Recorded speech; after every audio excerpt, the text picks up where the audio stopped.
வாழ்க வையகம், வாழ்க வையகம், வாழ்க வளமுடன். குரு வாழ்க, குருவே துணை. ஆரோக்கியம். ஆரோக்கியம் என்பது 4 விஷயங்களை அடிப்படையாக கொண்டது. 1. விழிப்புணர்வு, அவேர்னஸ். யார் ஒவ்வொரு கணமும் விழிப்பாக இருக்கிறாரோ அவர் ஆரோக்கியமாக இருப்பார். அவருக்குள் நாளைய குறித்த பயம் இருக்காது. 2. ஒத்திசைவு, ஹார்மோனி. எவர் ஒருவர் இயற்கைக்கு ஒத்திசைவாக இருக்கிறாரோ அவர் ஆரோக்கியமாக இருப்பார். 3. உற்சாகம். ஒவ்வொரு கணமும் எவர் ஒருவர் உற்சாகமாக வாழ்கிறாரோ அவர் ஆரோக்கியமாக இருப்பார். 4. ஒருவர் விழிப்புணர்வு, ஒத்திசை, அதாவது இணக்கம், உற்சாகம் இவை எல்லாம் பெற்றிருந்தால் அவருக்குள் கருணை பிறக்கும். இவை 4ம் ஒருவருக்குள் இருக்கும்போது உயிர் சக்தி அவருக்குள் அபரிதமாக இருக்கும்.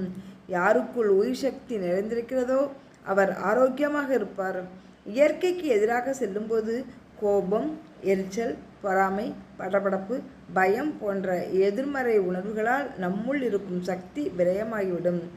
உற்சாகமாக வேலை செய்பவர் அடுத்தவர் மீது கருணை உள்ளவராக இருப்பார். உற்சாகமாக இருப்பதால் உங்கள் வாழ்வில் முன்னேற்றம் என்பது தானாக தொடங்கும். எனவே முதலில் உங்கள் மனதை ஆரோக்கியமாக்குங்கள். உடல் ஆரோக்கியம் தன்னால் இயல்பாக நிகழ்ந்துவிடும். வாழ்க வளமுடன். நன்றி.